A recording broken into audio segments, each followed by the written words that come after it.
nada para las elecciones presidenciales, como nada. Usted, es que son 57 días, son menos de 2 meses, entonces esto es el que da el golpe y logra el knockout.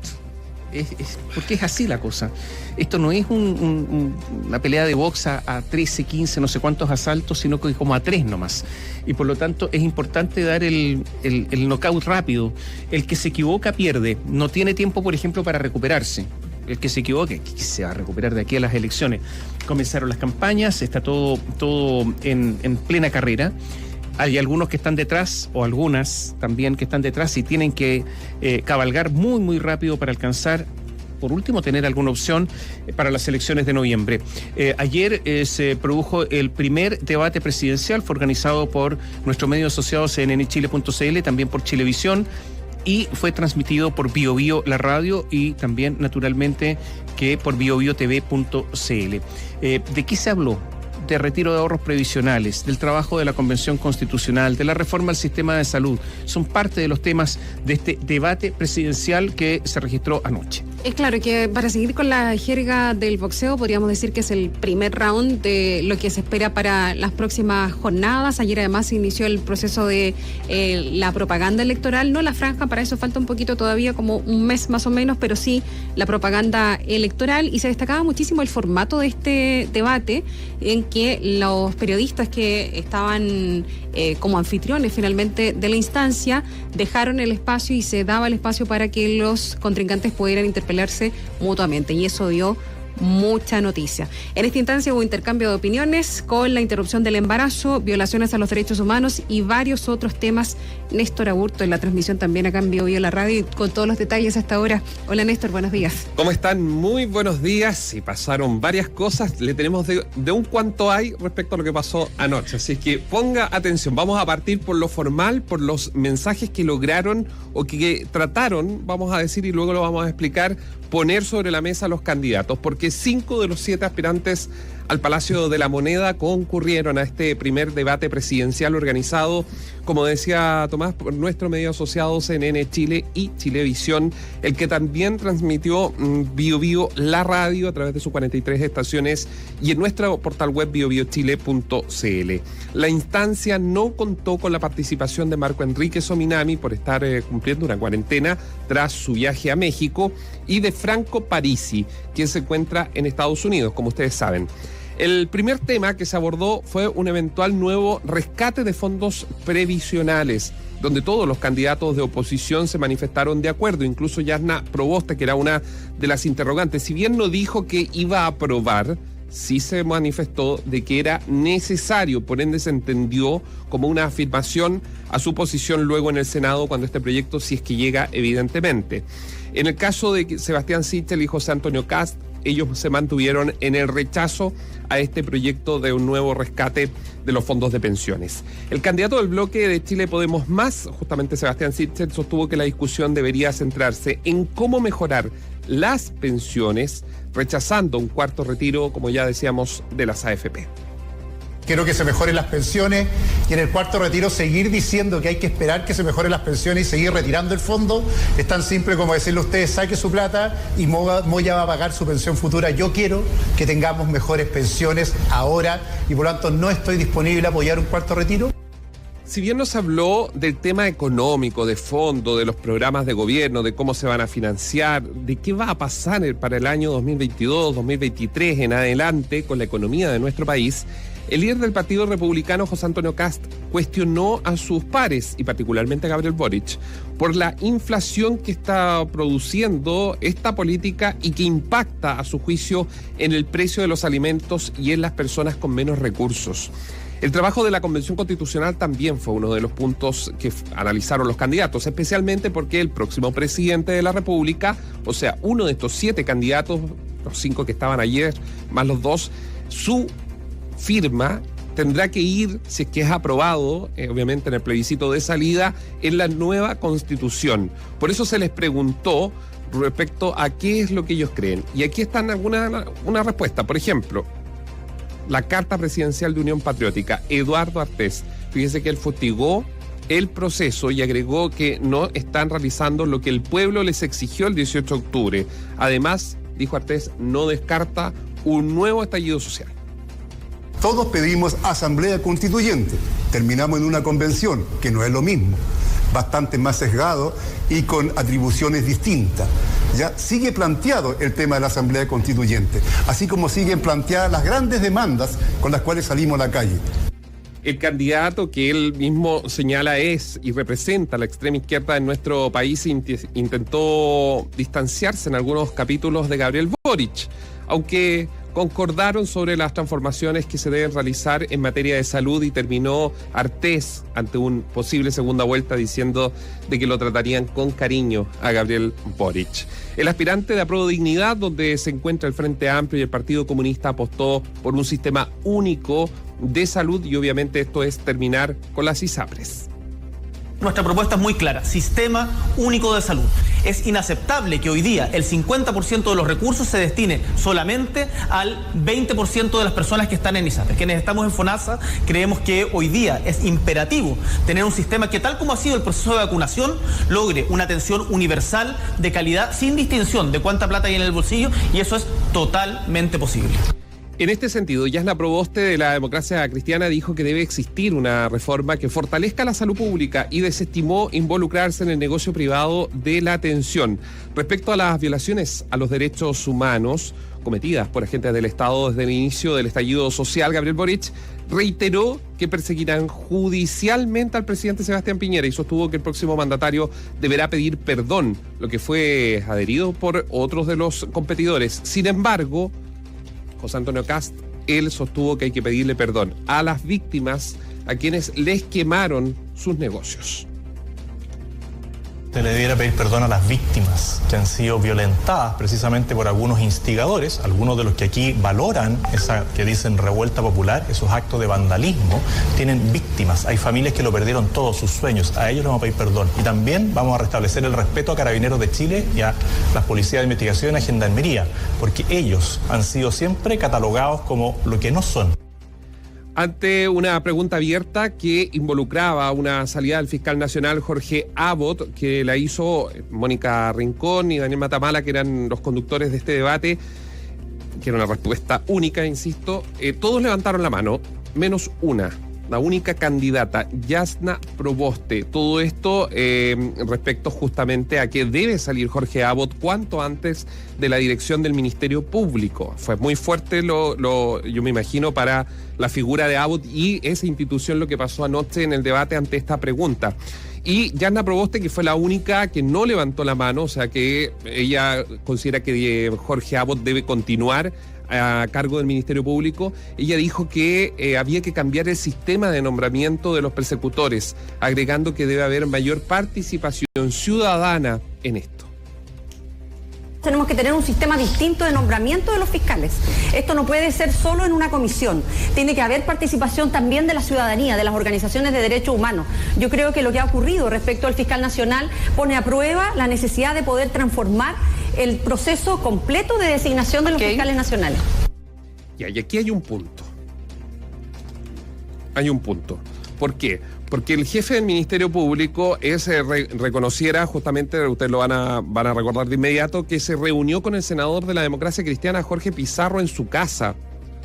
¿Y cuál es el tema? Es que Jorge Pizarro es uno de los hombres más cercanos a Yasna Proboste dentro de la estructura de lo que ha sido el comando y de lo que ha sido su candidatura.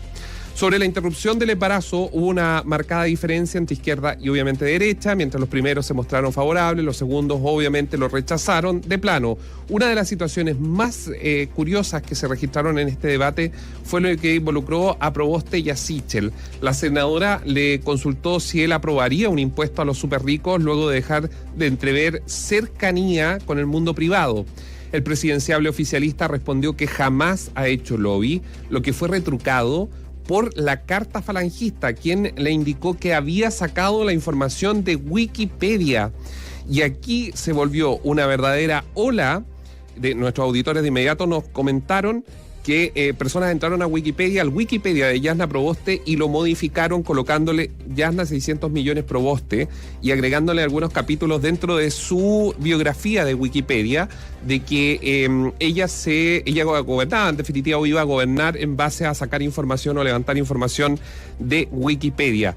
fue una especie de furor, se volvió trending topic, de hecho salió de Chile este tema, habían medios argentinos que inmediatamente empezaron a preguntar por qué relacionaban a una de las cartas presidenciales con Yasna Proboste. De hecho, en biobiotv.cl estamos mostrando, señal 26.1 para la región metropolitana, uno de los pantallazos que pudimos observar antes que Wikipedia corrigiera esto, donde se le pone Yasna 600 millones Proboste, presidenta del Senado de Chile, están todos los datos de lo que ha sido su gestión. Pero eso no fue lo único. No fue lo único. Va a tener que poner mucha atención en el audio que viene a continuación, porque Yasna Proboste protagonizó uno de los puntos más tensos del debate cuando José Antonio Kast le enrostró lo que había pasado el día de ayer justamente con el rechazo del kinder obligatorio. Este audio dura 1 minuto, pero resume toda la tensión que se vivió en este debate que transmitimos ayer. Escuche.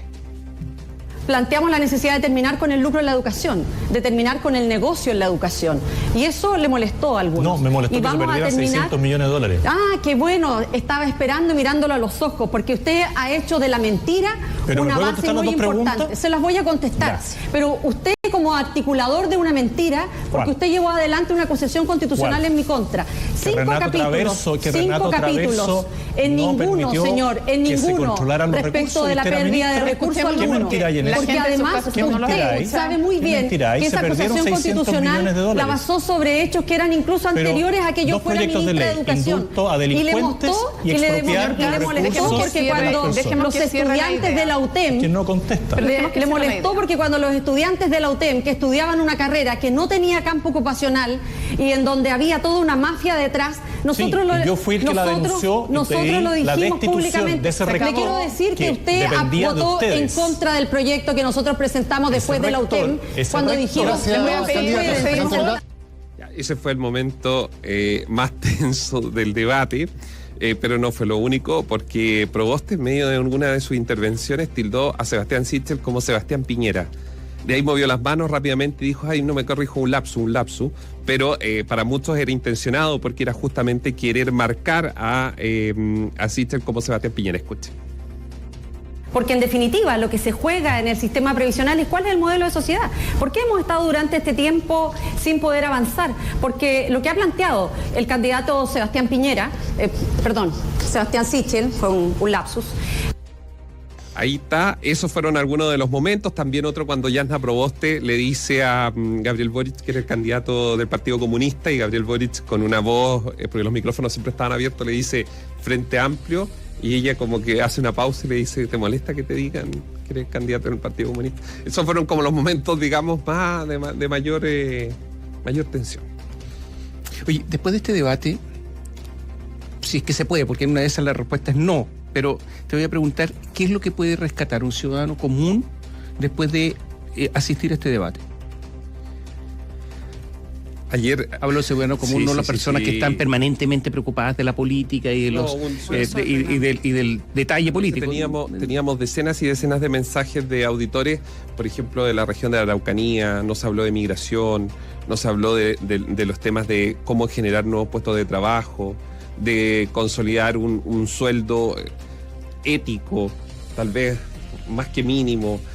Nos habló de quedaron en el tintero muchos otros temas. Yo creo que puede hacer... Ayer preguntábamos, incluso personas de derecha decían que los grandes ganadores habían sido dos. Gabriel Boric y José Antonio Kast. ¿Por qué? Porque ambos no se mostraron nerviosos. En ningún minuto cayeron, ustedes escuchaban a Yasna Proboste cómo estaba, ningún minuto se sobrereaccionaron ante alguna interpelación, por ejemplo. Siendo que Artés le buscó a Sichel y Sichel le dijo en todo momento que no iba a debatir con él, que prefería no contestarle.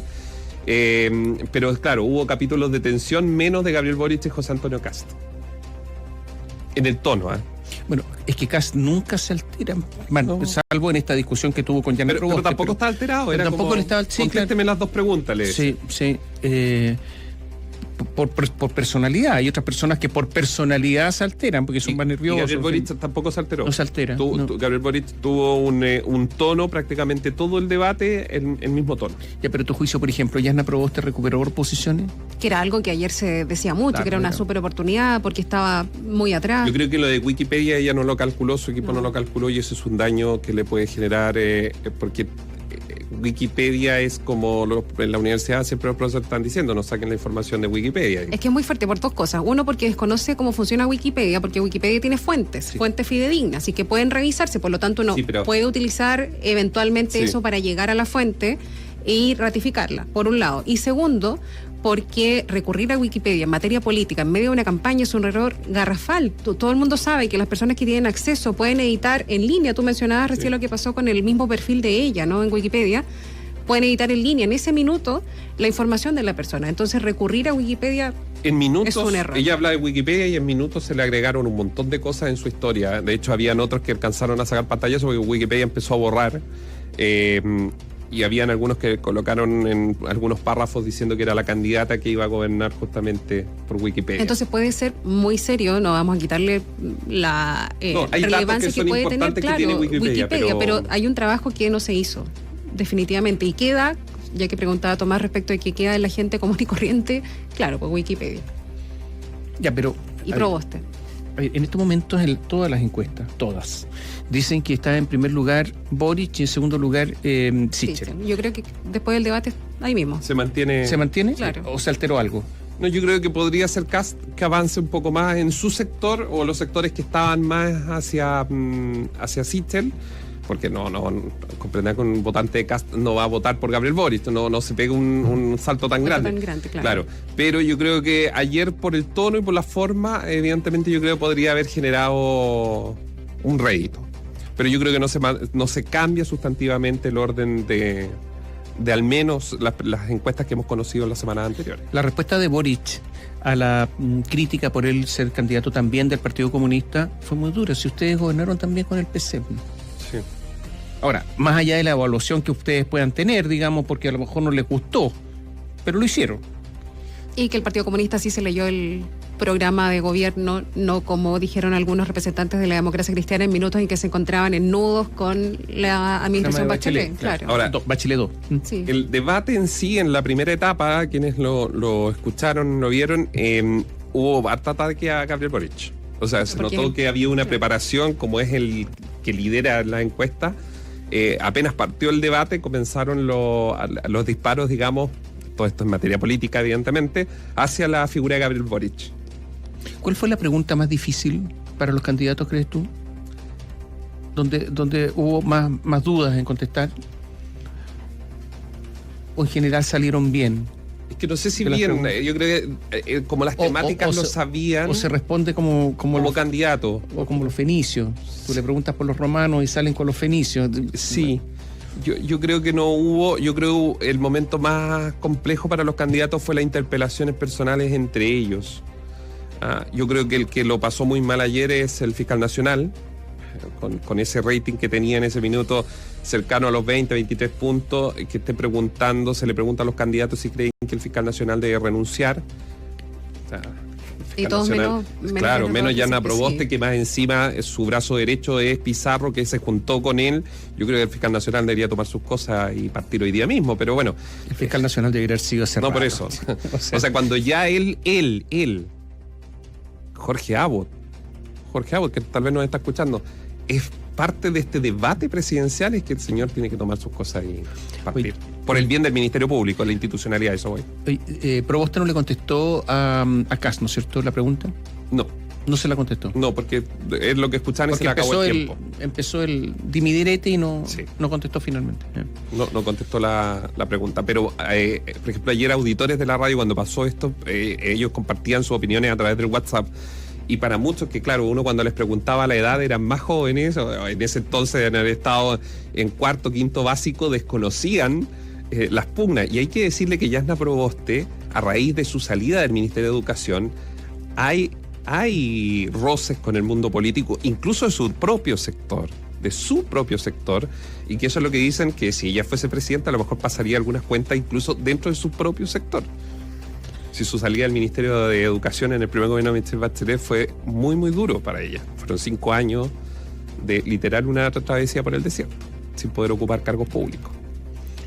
Ya, lo último es que al inicio yo también reconozco el debate era algo, como programa era algo extraño, yo reconozco, pero después fue tomando forma y los candidatos yo creo que al inicio también no se sentían tan cómodos probablemente con el formato, porque no es como otros debates donde se les hace una pregunta única y ellos tienen 3 minutos, 4 minutos, acá eran 3 minutos para hablar de muchos temas.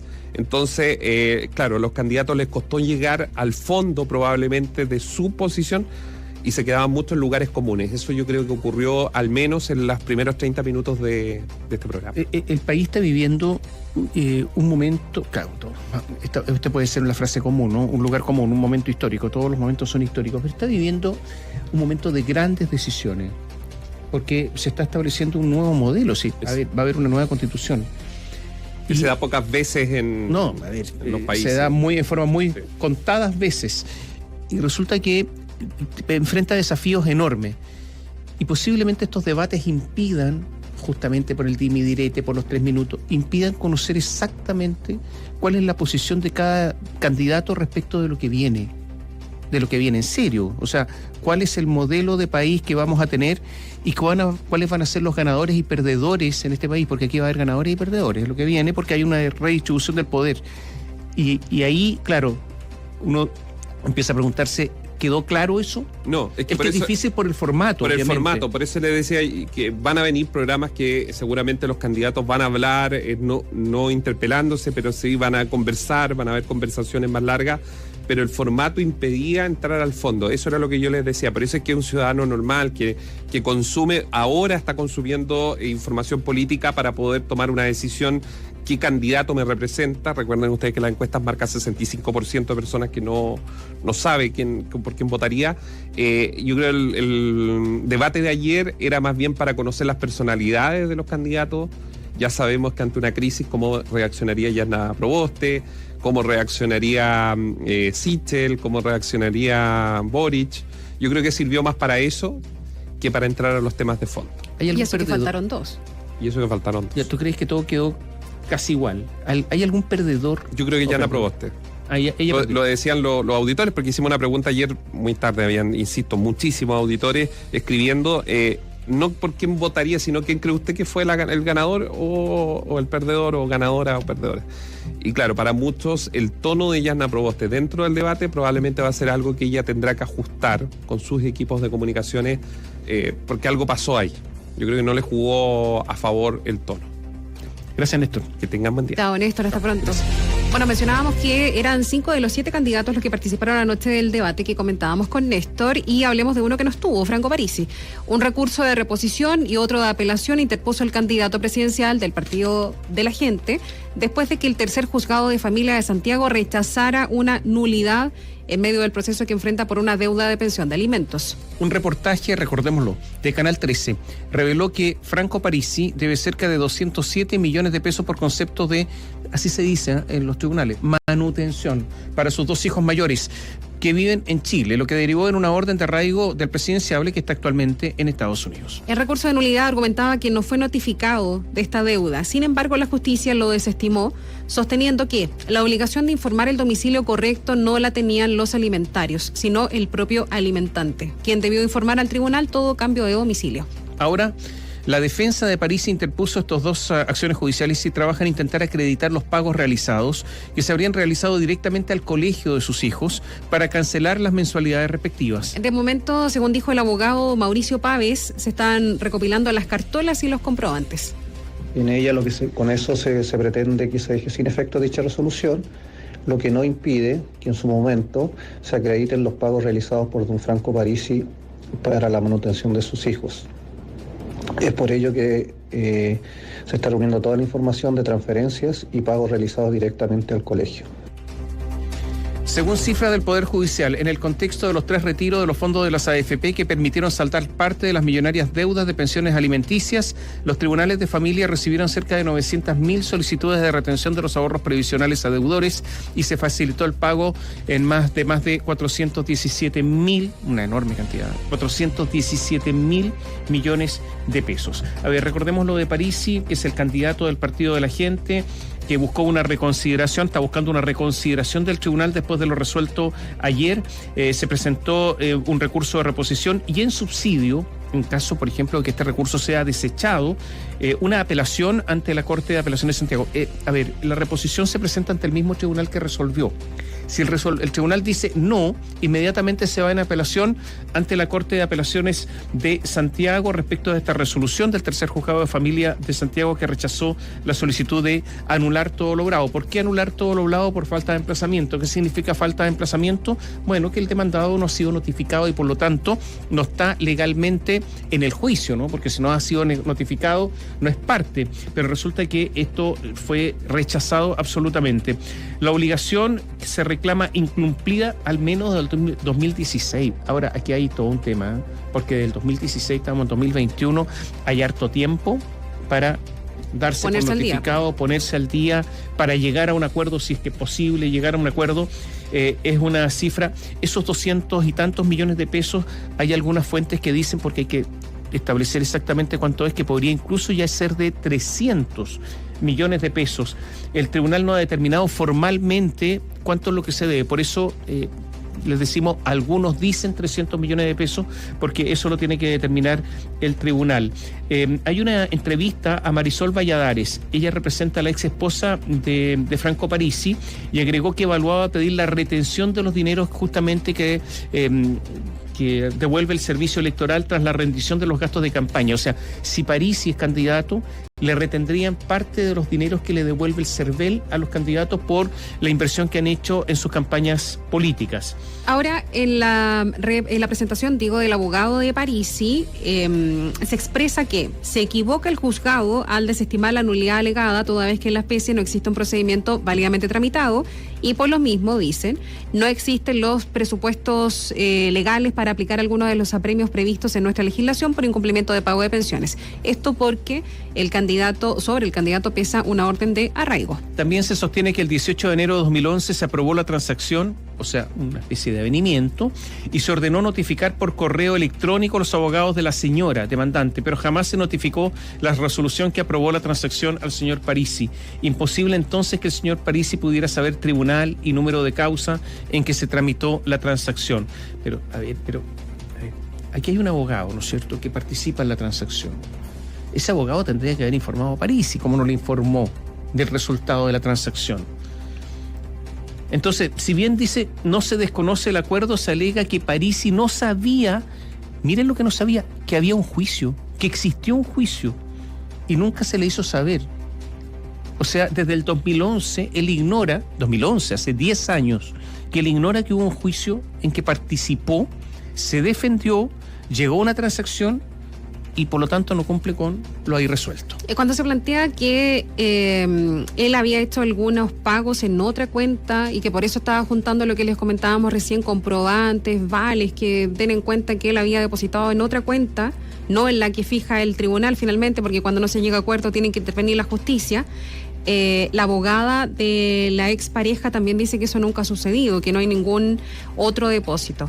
Pero bueno, para el abogado que defiende a Parisi, Mauricio Pavés, desechar la nulidad, que fue lo que pasó finalmente, vulnera normas de índole constitucional del debido proceso, la bilateralidad de la audiencia, normas que deben ser respetadas. Si no es así, estaríamos ante una evidente arbitrariedad política aparte.